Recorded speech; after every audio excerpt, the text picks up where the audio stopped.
सभी व्यूअर्स का योग विज्ञान यूट्यूब चैनल पर बहुत स्वागत है। आज का हमारा विषय है कि जब हम भोजन को ग्रहण करें तो हमारे भाव, हमारा एटीट्यूड, हमारा दृष्टिकोण कैसा होना चाहिए। देखिए, ज़्यादातर देखा गया है जब भी हम भोजन ग्रहण करते हैं, हेल्थी भोजन हो, तो जैसे आपको बताया जाए कि आप बॉइल्ड वेजिटेबल्स को ग्रहण कीजिए तो आपके मन में एक नेगेटिव अप्रोच आ जाती है कि मैं ये बॉइल्ड वेजिटेबल्स खाऊंगा, मेरे को ये अच्छा नहीं लगेगा। तो देखिए, जब हमारे मन में ऐसे भाव आ जाते हैं तो हमारी जो ग्रंथियां हैं, जो ग्लैंड्स हैं, वो वैसे ही काम करती हैं और आपको आपकी अपेक्षाओं के अनुसार उसका लाभ प्राप्त नहीं हो पाता है। देखिए, जब भी आप भोजन को ग्रहण करें, आपके मन में एक पॉजिटिव एटीट्यूड होना चाहिए कि जैसे मैं बॉइल्ड वेजिटेबल्स ले रहा हूँ, इसके अंदर मल्टीविटामिन्स हैं, मल्टीविटामिन्स मैं अंदर भोजन अपने शरीर के अंदर ग्रहण कर रहा हूँ।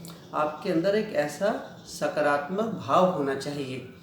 उसके अलावा आप जब दाल को ग्रहण करते हैं, दाल को खाते हैं, तो आपके मन में भाव होना चाहिए मेरे शरीर के लिए बहुत ही आवश्यक है प्रोटीन। मैं जितनी मेरी शरीर की रिक्वायरमेंट है प्रोटीन की, वो आवश्यकता को ग्रहण कर रहा हूँ। मेरी हड्डियाँ मजबूत बनेगी। उसके अलावा मेरा इम्यून सिस्टम जो है वो स्ट्रॉन्ग बनेगा। इसी प्रकार का आपके मन में भाव होना चाहिए जब भी हम भोजन को ग्रहण करें। एक इसका दूसरा दृष्टिकोण है। देखिए, आपके घर में जो भोजन बनता है, मातृशक्ति भोजन बनाती है, उनके भाव होते हैं कि मेरे परिवार के लिए खाना बन रहा है। और जब भी ये भोजन इस प्रकार बनाया जाए तो मातृशक्ति के जो भाव होते हैं परिवार के प्रति, वो शब्दों में बयान नहीं किया जा सकते।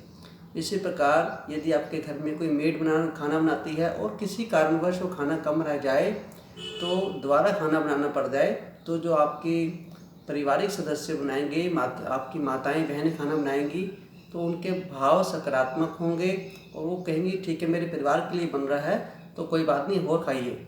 इसी प्रकार यदि कोई दूसरा व्यक्ति है तो उसके मन में ऐसे भाव नहीं आ पाते हैं। तो जब भी भोजन को ग्रहण करें, मातृशक्ति ध्यान रखें, सदैव सकारात्मक रहें, खुश रहें एवं क्रोध ना हो, क्योंकि उस तरह के भाव बहुत ज़रूरी हैं जब भी आप भोजन को बनाएं। इसके अतिरिक्त ध्यान रखें, जब भी आप भोजन को बनाएं तो मन में भाव होने चाहिए कि हम परमात्मा का प्रसाद के रूप में भोजन को बना रहे हैं। ऐसा करने से परमात्मा की कृपा भी बरसेगी और आपका परिवार के ऊपर उस अन्न का बहुत ही अच्छा सकारात्मक प्रभाव भी पड़ेगा। अब देखिए, भोजन एक बनता है 5 स्टार होटल के अंदर, एक बनता है आपके घर के अंदर, और वही लंगर के रूप में बनता है मंदिर, मस्जिद, गुरुद्वारे में। तीनों में फ़र्क क्या है? केवल भाव का फ़र्क है। देखिए, जो होटल में खाना बनता है 5 स्टार होटल में या जिस अच्छे होटल के अंदर बहुत ही हाइजीनिक फूड बनता है, परंतु बनाने वाले के भाव वैसे नहीं हो पाते हैं, क्योंकि होटल में जो खाना है वो बनाया जाता है कि प्रॉफिट को अर्न करने के लिए, पैसा कमाने के लिए। मंदिर, मस्जिद, गुरुद्वारे में चाहे वो पूरी हाइजीनिक लंगर ना हो या भोजन ना हो, परंतु फिर भी बनाने वालों के भाव इतने उच्च होते हैं कि आपको कभी भी नुकसान नहीं होता है और परमात्मा के प्रसाद के रूप में आप ग्रहण करते हैं उस भोजन को, तो उसको आपके ऊपर बहुत ही उसका सकारात्मक प्रभाव पड़ता है। क्यों?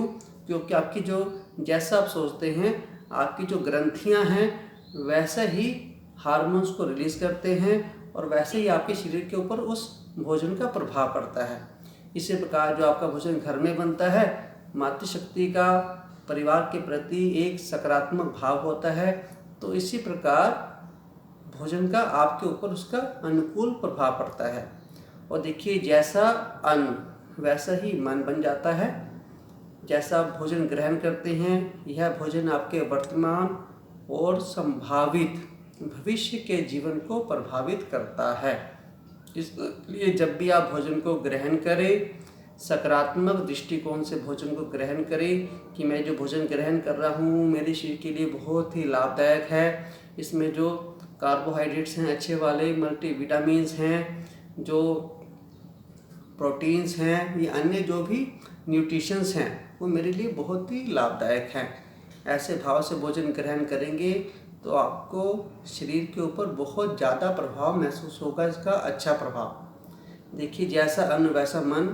एक बार एक संत थे, मैं एक प्रेरक प्रसंग बताना चाहूँगा आपको। एक बार एक बहुत बड़े संत थे, वे अपने एक छोटे से गांव के अंदर बैठे थे। उनकी एक छोटी टूटी फूटी एक झोपड़ी थी। उस टूटी फूटी झोपड़ी में बैठ कर के वे सबकी समस्याओं का समाधान करते थे। उनके पास जो भी आता था वे सबकी समस्याएं सुनते थे और उनकी समस्याओं का समाधान करते थे। धीरे धीरे उनकी बहुत प्रसिद्धि होती चली गई। वहाँ का जो राजा था उनको उनके बारे में पता लगा। राजा उनके पास जाता है। पास जाने के बाद राजा देखते हैं कि टूटी फूटी आप झोपड़ी में बैठे हुए हैं, तो आप राजमहल में चलिए, वहाँ पर बैठ कर के अच्छा स्थान मिलेगा, खाने के लिए आपको अच्छे अच्छे व्यंजन मिलेंगे। आप वहाँ बैठ कर के सबकी समस्याओं का समाधान कीजिए। तो वो जो संत हैं वो मना कर देते हैं जाने से कि मैं नहीं जाऊँगा। परंतु राजा बहुत ही हठ करता है, तो वो उसके अनुरोध पे राजमहल में चले जाते हैं। तो जैसे ही राजमहल में वो रहते हैं, धीरे धीरे करके संत की जो जीवन जीने की शैली में बहुत ही परिवर्तन आ जाता है। इतना परिवर्तन आ जाता है कि संत इस बात को स्वयं भी अपने आप महसूस नहीं कर पाते हैं। जीवन इस प्रकार चलता रहता है, चलता रहता है, चलता रहता है।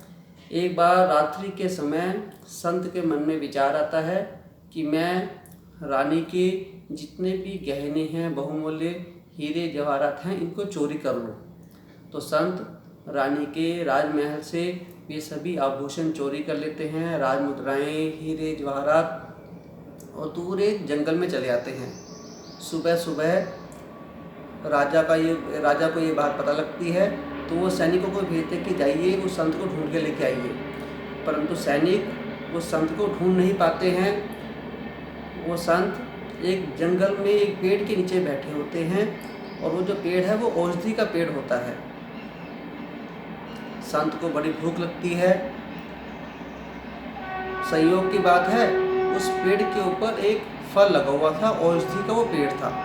संत उस औषधि के पेड़ को ग्रहण कर लेते हैं। वो औषधि बिना किसी कारण के ग्रहण की जाए तो नुकसान कर जाती है। संत ने उस फल को ग्रहण किया। संत की तबीयत अचानक बिगड़नी शुरू हो जाती है। बहुत ज़्यादा वो बीमार हो जाते हैं। वो इतने बीमार हो जाते हैं कि उन्होंने जो भी आज तक भोजन ग्रहण किया था वो सारा उनके शरीर से बाहर निकल जाता है। तो जैसे ही शरीर से उस आज तक के अन्न का प्रभाव बाहर निकल जाता है, तो उनको आत्मज्ञान होता है। वो सोचते हैं कि मैं ये राजा का ये आभूषण ये क्यों लेके जा रहा हूँ, मैं तो संत हूँ, मेरे को इनसे क्या लेना।